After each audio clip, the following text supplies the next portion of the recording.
All right, well, welcome everybody. As folks arrive one at a time, I will begin by welcoming you all and thanking you for joining us for this panel presented by Folk Alliance International.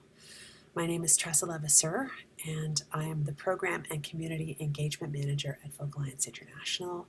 My pronouns are she and her, and I am a middle-aged woman with purple glasses, a very light skin, and I'm in a room with a plant and some drapes. As we begin, let us all take a moment. Let's take a deep breath together, shall we?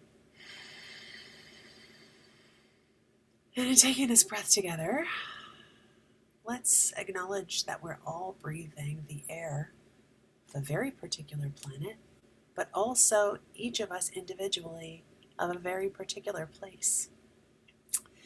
And we can acknowledge the place that we are in a number of ways. The traditional stewards of the lands that we're upon, who are still there, who have been there for thousands and thousands and thousands of years. People who have come there, our own people who have come there, or perhaps our people have been there always, or perhaps our people have been brought to that place against their will. There's so many complex ways in which people arrive at the place where they find themselves settled upon.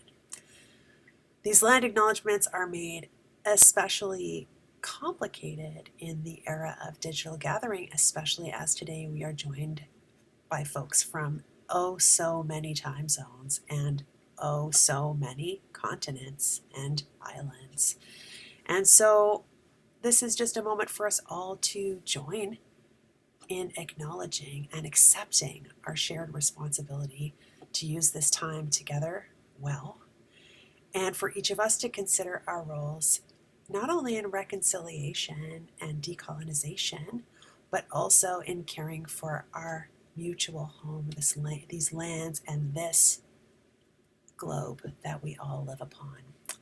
To be specific, I am joining you myself from the shores of Lake Chinibish in Haudenosaunee, Anishinaabe, Adirondack territory that is colonially called Hamilton, Ontario, Canada, and that is covered not only by the Between the Lakes Treaty of 1793 between the Mississaugas of the Credit Nation and the British government, but also by the Dish with One Spoon Wampum Agreement, which is a much older agreement to share and care for the land and its resources equitably and mindfully.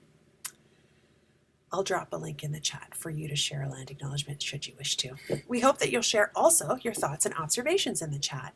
If you have questions, you can share those via the Q&A box, which you can find in the toolbox at the bottom of your screen, the toolbar at the bottom of your screen. If you're on a phone, that's harder. Just put it in the chat. I'll move it over. This will be recorded. It is being recorded, and it will be posted on the Folk Alliance International YouTube channel within about 72 hours, including captioning or a transcript. And we're delighted to have a number of really exceptional panelists with us today, literally from around the world. Michelle Szeto, Shakura Saida, Fred Leone, Lara Supan, Andrew Orvis, and Bev Burton have all agreed to bring their authentic selves to what promises to be a rich and nuanced discussion of the issues facing various key players and all of us together in the live touring Ecology. But without further ado, it is my pleasure to introduce the moderator for today's discussion, your friend and mine, James Keelaghan, artist, festival director, and all-around stellar human being. Hi, James. James, you may need to unmute. No, I did the Bush League thing, and I didn't unmute. So hello everybody. I am indeed James Keelaghan, and there's a whole bunch of stuff about me on the screen that I can scarcely believe myself. But I am a touring singer-songwriter. I'm a festival director at the Summer Folk Music and Crafts Festival. and a music journalist at times as well, and father to two very precocious adolescent boys. And I'm coming to you from the traditional unceded lands of the Omamawini, here in what is now called Lara County. And because I wear all those hats, I'm particularly interested in this discussion today, just because there's going to be so many things to touch on all the things that I do. And I think that we all have a very broad appreciation of the various different facets of this particular, of all our particular places in the ecosystem here and where they interact. And so what's happened is that each panelist has tabled an issue or is tabling an issue, something that they've been wrestling or mulling over, and the group as a whole will respond to that. And if everybody's ready, we'll get to the first question. And the first question comes from our two festival directors here, Bev Burton from the Black Deer Festival in the UK and Andrew Orvis from Queenscliff in Australia. And the question that they wanted to bandy about is, how do we ensure that our offers are making it through to artists and that there's a clear dialogue on the offers going through? And Andrew, I wonder if you'd kick us off on this. Sure thing. I'm jumping in for Bev, who may or may not make it through with a bit of cold and flu. So I'm the speaker on behalf of both of us. Yeah, look, I think I've found this to be a relatively common thing that occurs where, for example, I think I put through fairly detailed offer sheets to agents and provide as much information as I possibly can to cover all bases. And I find that I get a very flat no thanks. And I'm quite often sure that that offer hasn't even made it past the agent, let alone to the management, let alone to the artists themselves. I had an example of that this year where a certain worldwide booking agency that we might all know wouldn't take my offer because I wasn't prepared to pay a deposit, for example. So that was just a flat no for what I thought was a fairly reasonable, fair offer. And I know the artist, I know the manager, and I'm pretty sure they would have been keen to at least see it. But it didn't make it past the agent because I wasn't willing to pay a deposit. So I think that probably sums it up, unless Bev has anything you want to add, Bev? Yeah, sure. Sorry, everyone, I'm coming down with some kind of lurgy, hopefully not COVID. So yes, if I start coughing, sorry.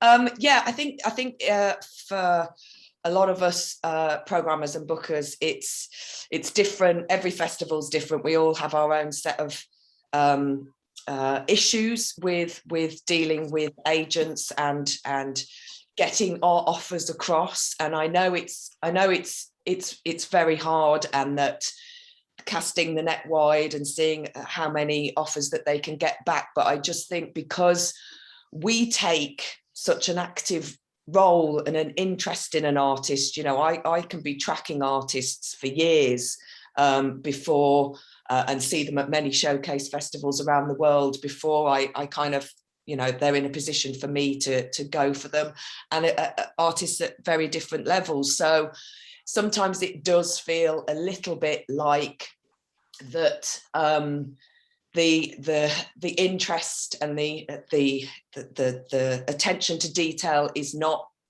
reciprocated, and that for us, especially for Black Deer, we have such an amazing community. We have such a great festival. It's such a beautiful world that's built, that when artists come and play and then go, they just go, oh, we had no idea that you do this and you do that. And so I think as well, it's getting the detail of the festivals to the agents, to the managers, down to the artists. And I know that the managers and artists are not going to have a really good take on every festival in the world, but I think that it's important, especially for our key artists that we have on our lineups, that they know everything to do with the festival, how it works, how we market it, and that's passed along, and what's expected of them, that the expectations are more met from both sides. So I want to ask Laura and Michelle how you feel about this particular issue, since you're sort of involved on this on the other side. So, Laura, do you take every? Now, I know it would depend differently on different artists, but as a rule, do you think every offer that comes in and present that to the artists? I personally absolutely do. Not only that, I make sure to respond. I am not someone who just leaves an email in my inbox, whether that's like a poor work-life balance or not. That's a rule of mine. And it's actually something where at Fleming, we have made a policy for all of our agents that even if it's a no or whatever, to get back to the person that wrote, even if you're waiting to hear from the artist. But I always find that, you know, especially when I've been working with an artist for a long period of time, I do more or less know what they're going to take and what they're not going to take. For instance, I mean, I have an artist on my roster that absolutely needs a 50% deposit. So Andrew, if it was something that came into that, but I would write that back to you and say, look, I will take this absolutely to this artist. I just want you to know that normally this is something that cannot happen because this needs to happen for this artist. But I don't think that I've ever said no to an offer without at least informing the artist that it's there. Again, I think it is agent by agent or agency by agency at least, but we pride ourselves in our communication and especially our relationships. And I find that communication is one of the most important things that has to do with our job. It's all about relationships, and I think communication is the first step in a good relationship. So I'm sorry that you have experienced that. And all I can say is that Fleming, that's just something that we don't do. And Michelle. Yeah, I'm actually a little bit surprised to hear that would have happened. And I think maybe in me being naive, like I would never have even considered that an agent wouldn't have filtered an offer through to me.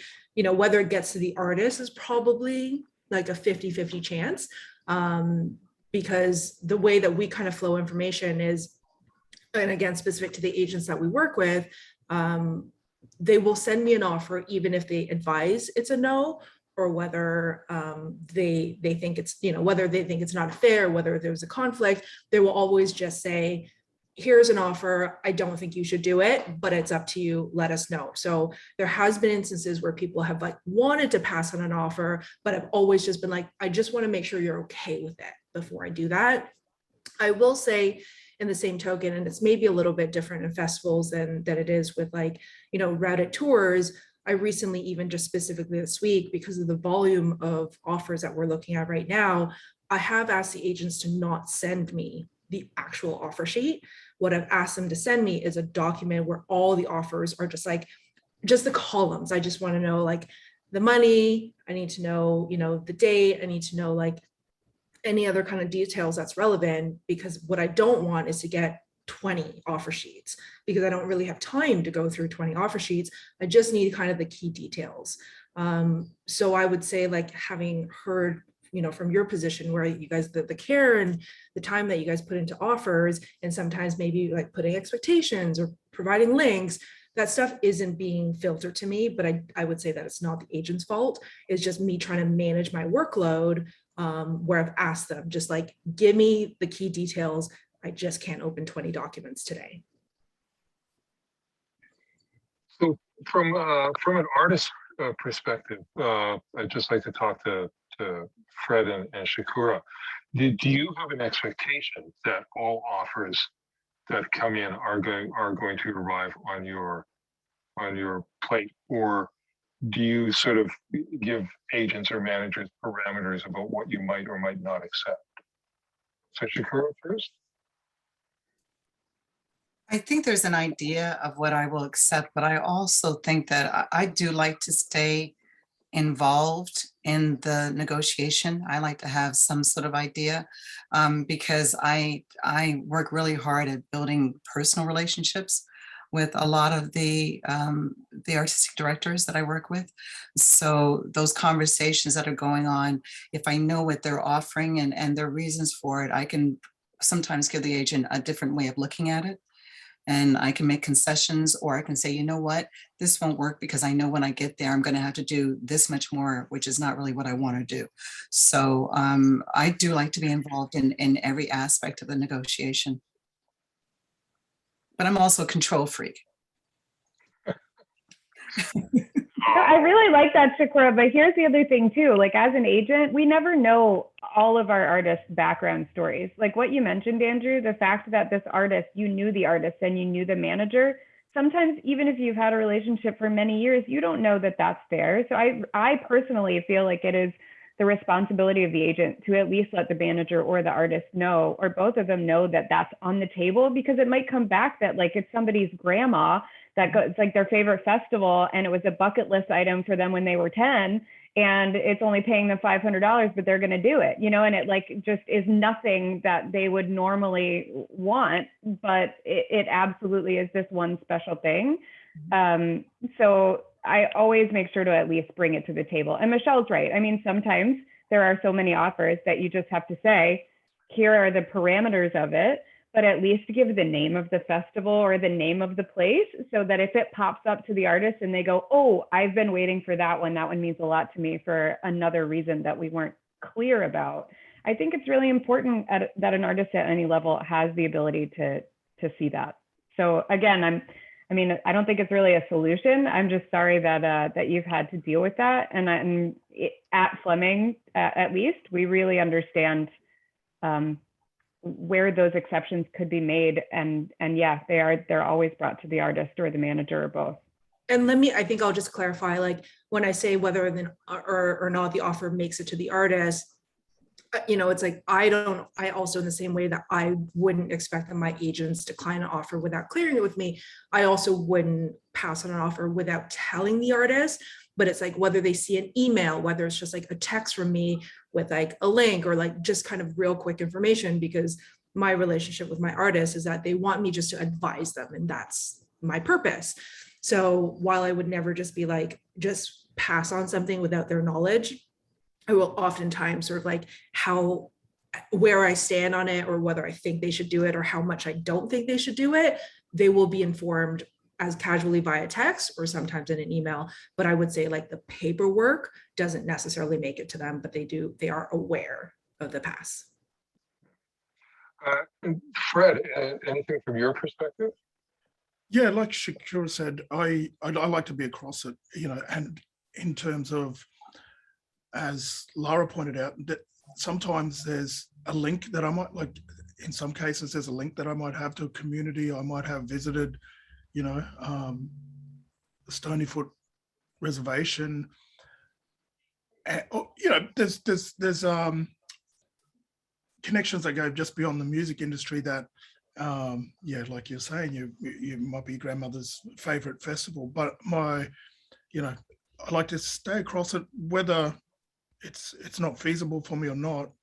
I think it's just, you know, I feel like it's good practice, and it's, yeah, it's, I don't know, I'm searching for a word now in particular, but it's something that I feel, you know, if it's something that I'm passionate about and they're going to pay $500, which is, you know, I'd just say, usually I'd say to Jordan, my manager, I'd say, oh, you know, he knows what sort of, what the cutoffs are, what are things that are unreasonable for me. But yeah, if I have a connection to a particular place or particular people, I'll go sometimes. So if I can make it work. And as Shakura was saying, sometimes there's all this extra work that you don't want to be bogged down doing. So, you know, yeah.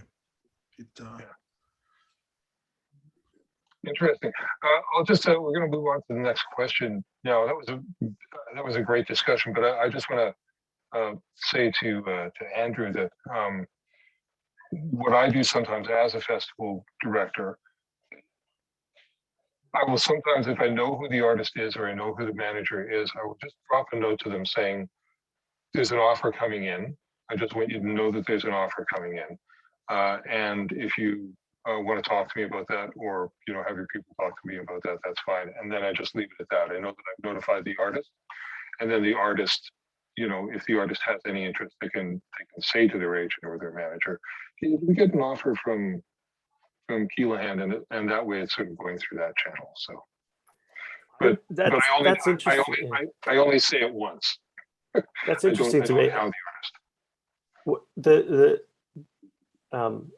I wonder from an agent manager perspective though, and I always fear with those, if I'm going behind their back doing that, and if then you run the risk of maybe pissing off an agent or a manager in doing that. I always feel a little bit uncomfortable about that. I know that happens, and I've probably done it once or twice. I chose not to do it in this circumstance because I really kind of felt that it might cause more trouble than good if I went down that path. Totally agree with you, Andrew. You never break the first rule of booking by going direct to the artist. You go through the agent, especially here in the UK. Otherwise, that's it. You don't work with them. So it's the golden rule. I will say from an agent perspective, if there's a relationship, like you said, if you know the artist or you know the manager, a text like James was talking about saying, I sent an offer, I don't mind at all. The big no-no that we really, really dislike is if we pass and then we hear that someone reached out to the artist or to the manager to find a different answer. Now that's not cool at all. But if it's just hey, check your inbox or whatever it is, and it's a one-time thing, and you know that you reached out directly to the artist and you don't hear back, and it's like, well, then I know my answer. I personally don't have an issue with that. I don't know many managers, and Michelle, you can talk about that as well, but I would assume that at one text or one email with no expectation of return wouldn't make people too angry. Yeah, I would echo that. Sorry, I just want to clarify that I never mention money. I never mention the offer. And often that text goes at the same time that the offer goes. So it's not like I'm prodding them and going, well, I haven't heard in a week. For me, it's a very specific way of doing it. And that's that. So. Yeah, I was just going to say, like, flagging it is definitely not an issue. The only time is if somebody is asking for some kind of response from either my artist or myself, and my rule is I don't quote. So flagging it, I think, is totally fine. Unrelated to that, but related to that, the only time I'm really not okay with promoters and festivals going direct to my artists is the number of times that I've had marketing coordinators DM my artists on Instagram to ask them for promo shots. That makes me very angry. So not a fan. Please don't let your team do that. Okay. Well, it's always nice to leave a discussion on a controversial issue. That's the Irish way. So we're going to move on now to question number 2, though, and this one, in fact, comes from Lara Supan. And the question is, and so I know some people are going to have some very interesting things to say about this because of their current situations, but how do we create a landscape in the industry that is responsive to or even supportive of allowing its workers to raise happy and healthy children without prejudice or missed opportunities? And so, Lara, would you like to sort of expand on that? I would love to. And I first wanted to do my land acknowledgement. I am currently in the Caldwell First Nation tribe area, Leamington, Ontario. We're right on Point Pelee. And there is an active Caldwell First Nation community here. And for my visual description, I am a 30-something white lady. I've got a was not was picture in the back of my house and very weird angled green room. And if I moved at all, you would see a bunch of kid stuff. I've got a race car bed right next to me. I've got a woodland lamp, and I've got Daniel Tiger all over my walls. But you can't see it because this is the one angle in my whole house where it looks like there are no children. So that brings me exactly to my point here. I have an almost 4-year-old, and we have a now 13-month-old in a house. And I gave birth in the middle of the pandemic to the second child. And I work with a lot of women, parents, but mostly women in my personal circle that are mothers. And it is a very contentious issue. I mean, just in the past week or so, I have had 2 of my inner circle colleagues mention that they felt like they were not good mothers because they chose their business over their children, but they felt like they had to. I work with touring artists who are also mothers and parents, and they also feel the same. I mean, especially we can add COVID in there right now too, because with unvaccinated children, the artists that have those children in their households are not able to tour the same way that the artists that don't have unvaccinated children in their households are. It's the same thing with conferences right now for all of us. Going back in person, I'm going to Winnipeg technically in February for Breakout West, but I have to fly my entire family out there. So it's just a very important question, I think, in general. And we have lots of parents on the call right now of young children. So I don't have an answer. And I just think it would be awesome to hear people's ideas about and experiences about what they've done to have healthy attached children where they feel like good parents, but they're also not torpedoing their career. Well, who would like to take this up? You're all in different positions, Fred. So, Andrew, do you want to speak to this? Because we've got some people with some newborns here. Yeah, my 1 and 3-year-old are currently with grandma in the other room whilst I'm on this call. And look, I think maybe the only thing from my perspective, you know, I Monday to Friday, 9 to 5, basically in the office most of the time. This pandemic and working from home, I have spent far more time with my kids. Unfortunate circumstances of some cancelled events, and probably one about to be cancelled, is I've also been out of work for quite a bit of time, and I've been lucky to spend more time at home. My wife's a nurse, so she's picking up the pieces. And I'm probably spending the next few months at home with my kids while she works full time and keeps us all safe. So, yeah, I mean, I maybe don't have a good answer to that question, other than COVID maybe has changed things a little bit from my perspective. Fred, I think you should announce to the room what your current situation is and how it is that you're thinking you're going to be dealing with that.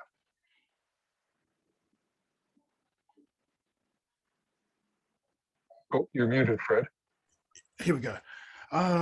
Yeah, I forgot to earlier just to acknowledge where I am at the moment. So I'm down in Naarm, north of Naarm in Wurundjeri country. I'm an initiated Garawa man from the Northern Territory, and then on my grandmother's side, that's my grandfather's side, on my grandmother's side, I'm a Butchulla song man. And I live here north of Naarm, Melbourne. I'm in a room with a big maroon drape to one side and a bookshelf with half read books in the background, and a glass door that cuts off the lounge room from the rest of the house so you can't see the dogs, and have 2 twins, newborn twins, 7-week-old twins. Also have older children from a former relationship with my ex-wife. And so, yeah, it's interesting touring. I was in a group called Black Armband years ago, a few years ago now, and it was rough. It was rough touring, and I noticed there were key things that I missed in my older children's lives, like, you know, one of my sons, I've missed his first steps.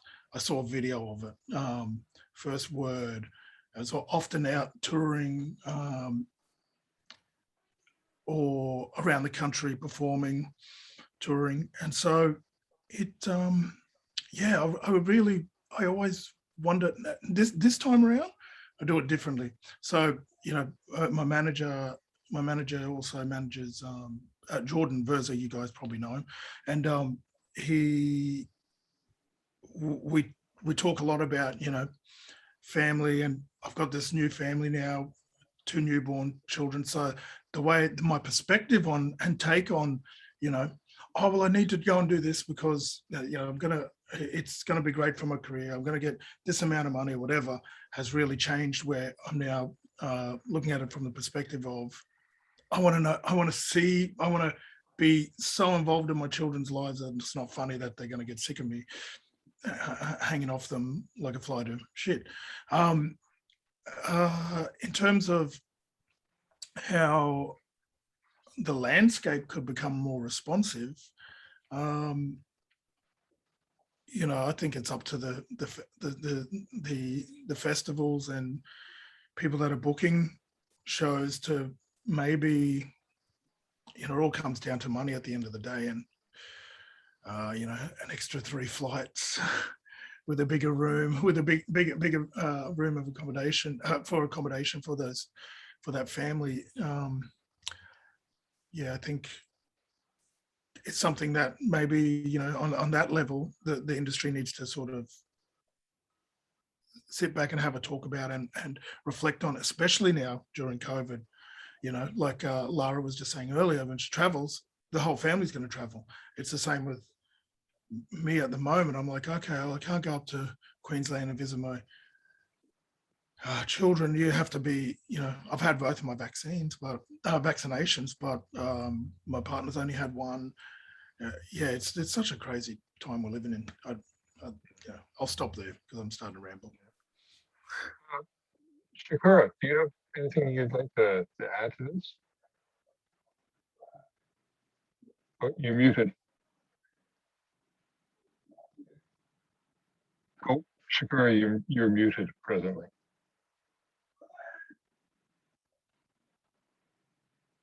While she's doing that, I'll pose a question. Is it fair for artists, agents, if you're talking about conferences, to be asking for more money if they have to bring their children, especially nursing mothers, where literally you have to be taking your child with you to feed them and sustain their lives?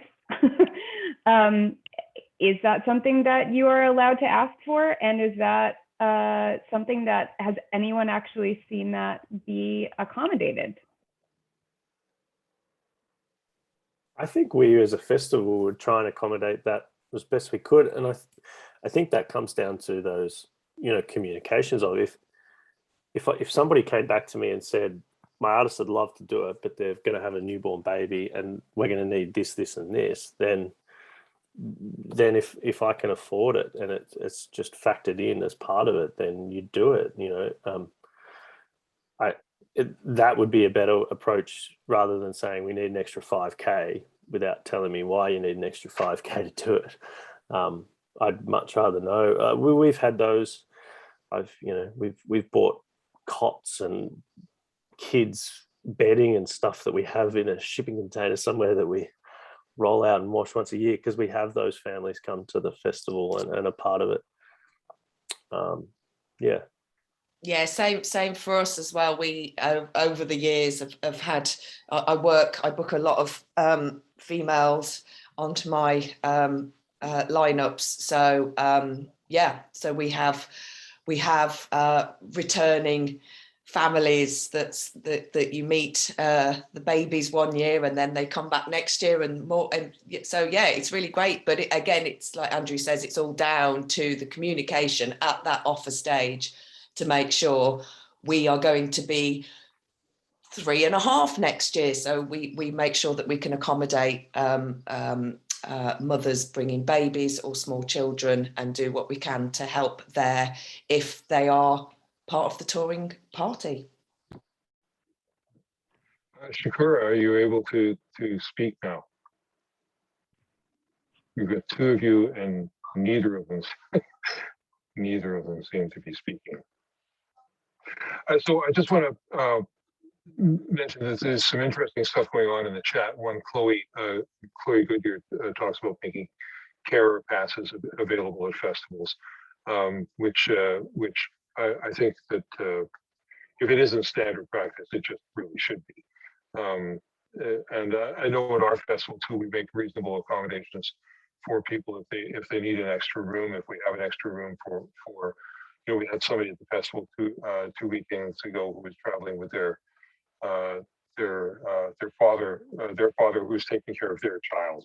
So the grandfather was taking care of the kids, so they needed an extra room for that, and we accommodated that. So I think a lot of festivals are starting to be aware of this, and if they aren't, they should be. But I also wanted to go down here to a comment from Ruth Hazelton, who has been, I know, trying to navigate a career with newborn kids, and she mentions that it's very difficult to, what is it here?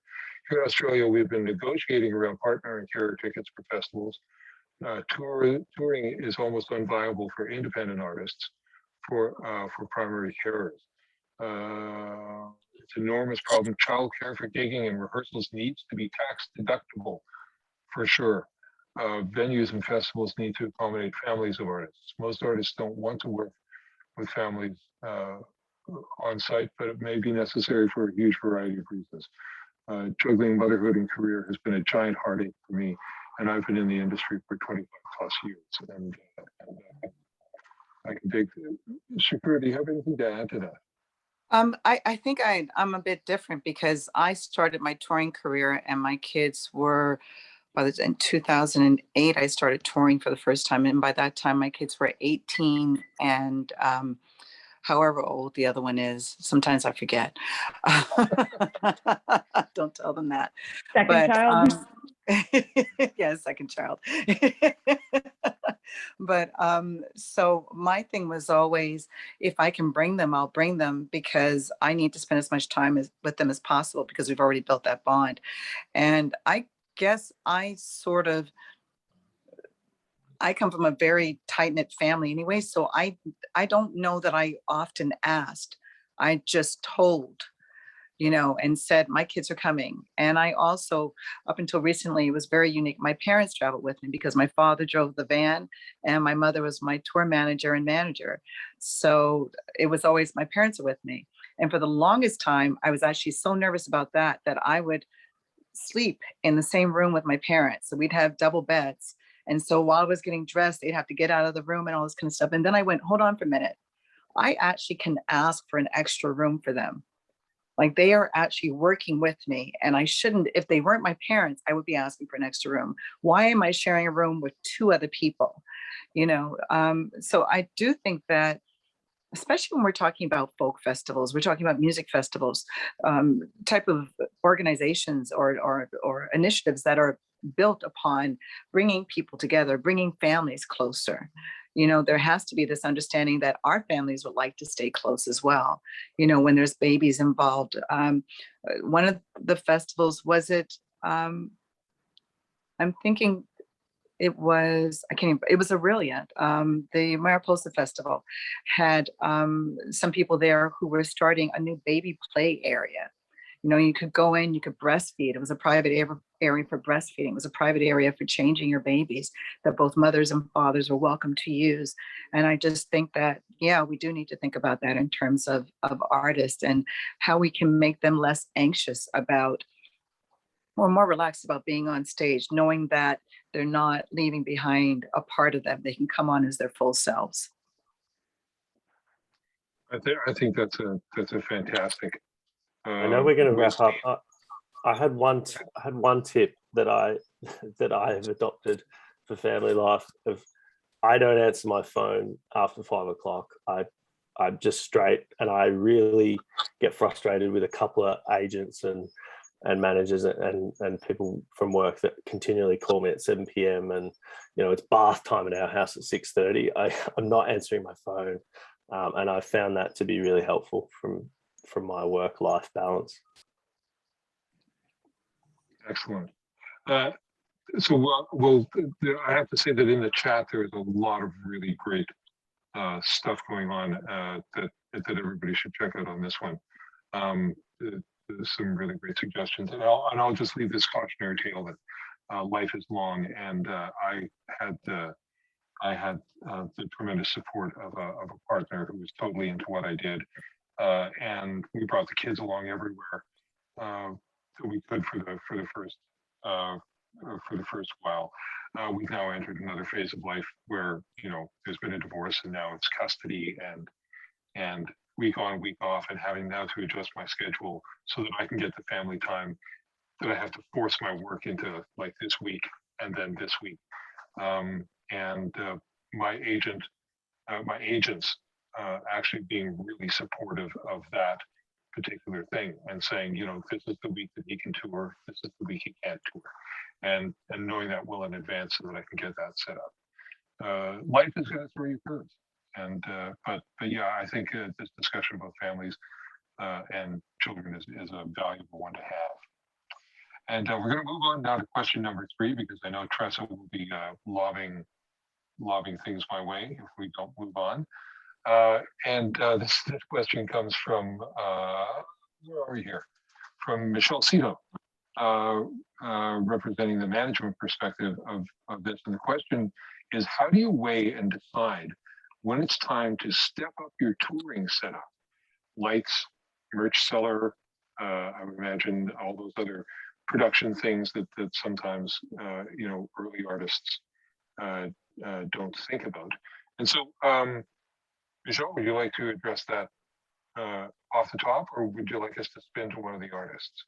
Yeah, I can maybe just a little bit of context. I think, well, now at this point, we have solved the thing that I had posed because the tour leaves in a week. But essentially, I have 2 artists in particular who tour fairly heavily, and we're kind of, you know, we're not post-pandemic, but like we're as close, we're hopefully closer to post-pandemic than we are pandemic at this point. And so there's, you know, a lot of albums coming out. There's a lot of like appetite for touring.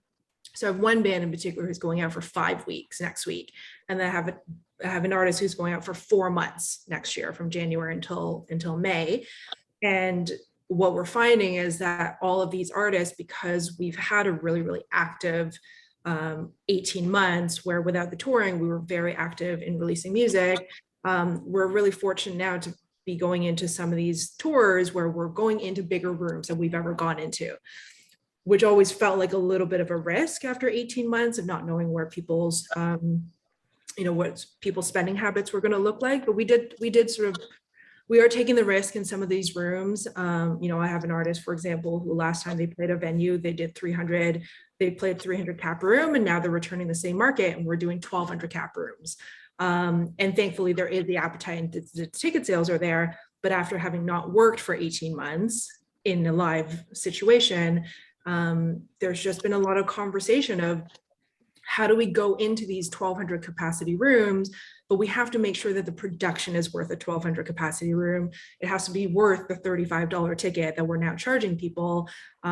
Meanwhile, just being financially responsible to the fact that there hasn't necessarily been live work. I mean, thankfully, these artists are all streaming artists as well, so it's not been particularly dire, but it is a real conversation to say, how do we go into these 9 to 1,200 capacity rooms without fully having, you know, really also giving fans the value of going to a room that size, and you know, also believing that by spending the money, we're hopefully setting ourselves up for bigger rooms next time and better festivals and all that kind of stuff. So it's really been a really long and arduous debate internally between the band and myself as to what is the right thing to do.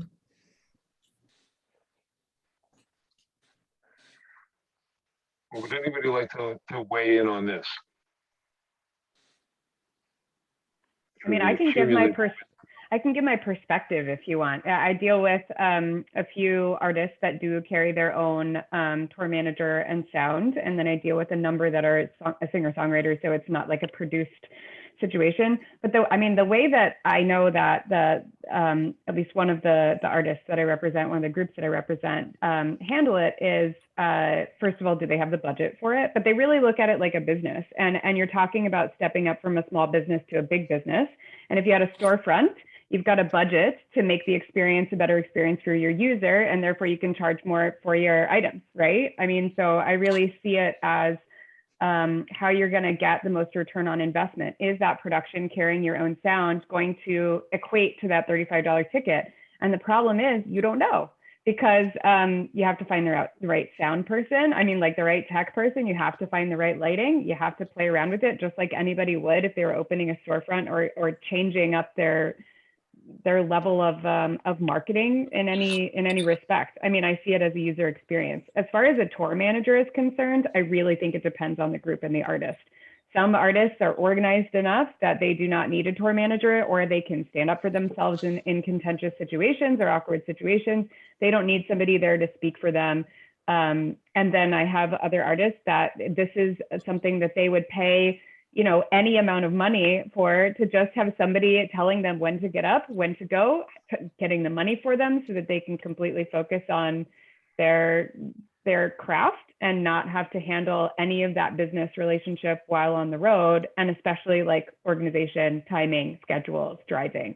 So I see those two things really about what the band's personal needs are, but also what they can afford and where they think they're going. I mean, if you're going from a 300 to a 1200 cap room over a period of time that you haven't been touring, then it's not the live show that brought it to that point. So you really are kind of shooting in the dark as to whether this is going to create the difference in that $35 ticket or not.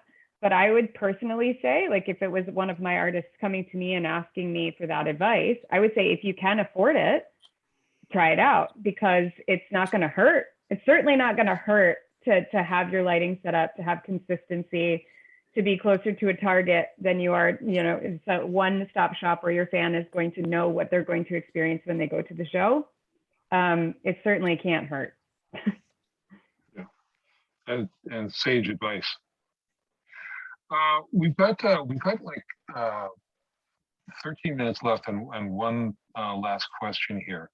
And I'd like to sort of move to that question if everybody's okay with that. And this comes from both Shakura, Szeto, and Fred Leone. And the question is, how do I navigate tour support costs when CD sales have decreased significantly due to digital platforms and will probably decrease more due to limited capacity and social distancing? Is there a new agreement that the festivals and the artists can come to around merch sales and commissions? So, Shakura, would you like to kick us off on that? I think it's to me, it's always been a really difficult conversation to have, because when I was first starting touring in 2008, I wasn't making a lot in terms of gigs, you know, what I was getting paid. So I used my merch sales to supplement the band's salary, to supplement their per diems, to supplement the van rentals, or even some of the travel that we were doing, just to make sure that, and I would come home with a small pocket, you know. And over the years, you know, it's varied. Now, of course, CD sales are going down, and I wonder if there's a way of having that conversation with festivals, you know, with artistic directors and promoters.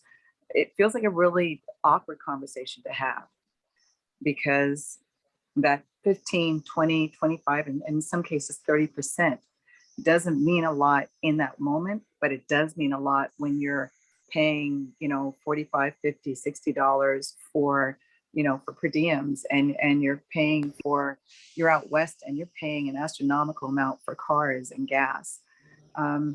And I just wonder, is that a conversation that promoters and artistic directors will be open to, or is it something that got started and now it's just there and we have to live with it? You know, I used to sell 300 CDs or more, and now I'm lucky if I'm selling 50 or 60, you know, just because everybody's like, are you online? Do you have Spotify? Do you have Apple? So it makes a difference, you know. Now, Fred, in the Australian Festival Ecology, I was always struck when I went down there the first time that most of the festivals that I played, you put a very small amount of product in the festival store, but the festivals always allowed you to sell side stage. right? And right after your own gig, you could sell your own stuff, and there was no commission coming off that at all. So I think there's a difference in the ecology of festivals in North America and in Australia. And I wonder if you've experienced that. Yeah, it just depends to which festivals. I guess some festivals, you know, your stock has to go directly to the, you know, report to the festival store, drop your merch off, and then direct everybody to the merch tent. Other festivals are more relaxed, like you say, and you can just sell side of stage. Some would have a mix. You know, you could have stuff in the festival stall where they're taking 20-30%, and you could, you know, dish off a few from the side of the stage. I suppose it's been really crazy over the years to watch that decrease in physical sales and CDs, and, you know, like Shakura was saying, that was your on a tour, on a gig, on the road, especially on the road, and, you know, driving through regional areas, country roads, or that was your bread and butter, was to be able to, you know, have per diems for the band and stuff like that. Not having that anymore, and knowing that your stuff can go up online, you know, is up on, like my cousin and myself, we've got 1.4 million downloads on Spotify, and everybody's really excited for a track that we did. And, you know, it's 0.00038 cents per download, which is, you know, if this was when I started in music in the mid 90s, it would have been a whole different ball game. But I suppose I'd really like to hear from the festivals, just to see, is there a way forward that can help sustain artists' living and livelihoods and well-being and mental health when it comes to missing out on. I don't think. This is a rock, Bev, or? Can I add? It's not just mental health. It actually sometimes is a difference between the leaders going home with a pocket full of change or a pocket full of bills. In some cases, you know, it really does make that much of a difference a lot of times. And it's. I mean, I remember in the beginning, my mother would walk around with a CD through the audiences. And so she would sell triple what was selling, you know, in the tents, because she was allowed to do that. And then when she wasn't allowed to do that, the sales dropped. So then we had to work, you know, in a different way. But it isn't just about mental health. It's also about financial health. Yeah, I think it's a great question. Every festival is going to be different, depending on how it's set up, if it's independent, if it's got investors, shareholders, etc. But it all comes back to that offer stage again, and having those conversations with people like myself and Andrew, where you can say to us, look, can we have a different rate for merch? Again, it depends on the size of the festivals, because we have to pay staff, we have to have health and safety, things have to be safe, your stuff has to be well looked after. And I think it's also important, depending on the festival that you play at as well, or your agent agrees to put you on, and the buying power of the people that go to that festival. A festival I used to book, I used to have artists come up to me and say, we've sold out everything, and I'd be like, oh, that's great. And they were like, no, for the whole tour we're going to have to get stuff shipped in, because we'd always be telling artists, right, bring a box of CDs and then bring another one. And it's that communication between the artist and the festivals, so they know that this festival that you're going to get booked on, you're going to sell twice as much merch than you would at this other festival. So I think there's a lot of communication to be had with the festivals, and making sure that the festivals that you are booked on have the facilities to be able to sell your CDs really well. And a lot of the folk festivals over here, people watch, especially new artists, and then turn like an army, will go and buy everything they can get their hands on because they've already bought all of the CDs of all the headliners and main support. So again, it's talk to us.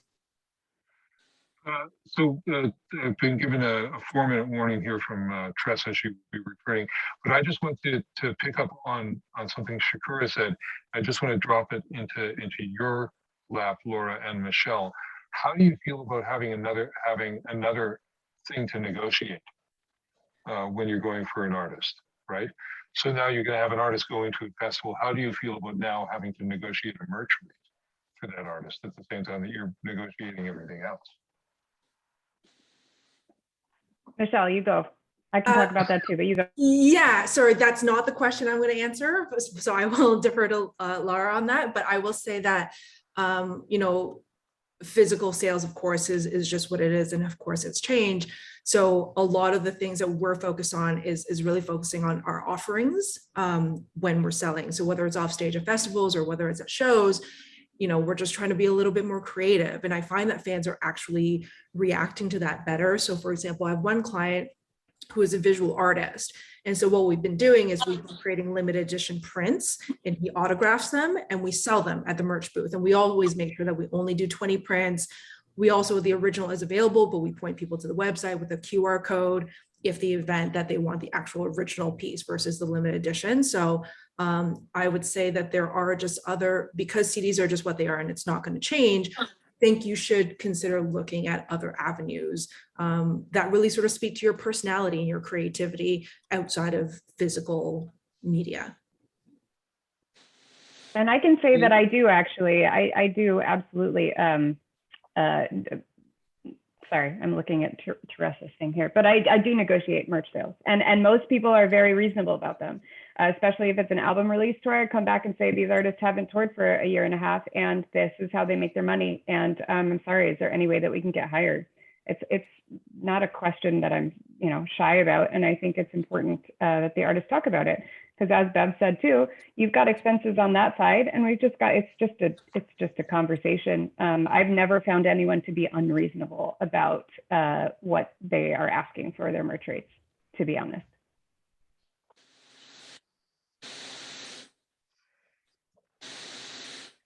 Andrew, you haven't weighed in on this. I wonder if no, he's shaking his head. We don't have enough time for me to weigh in on this.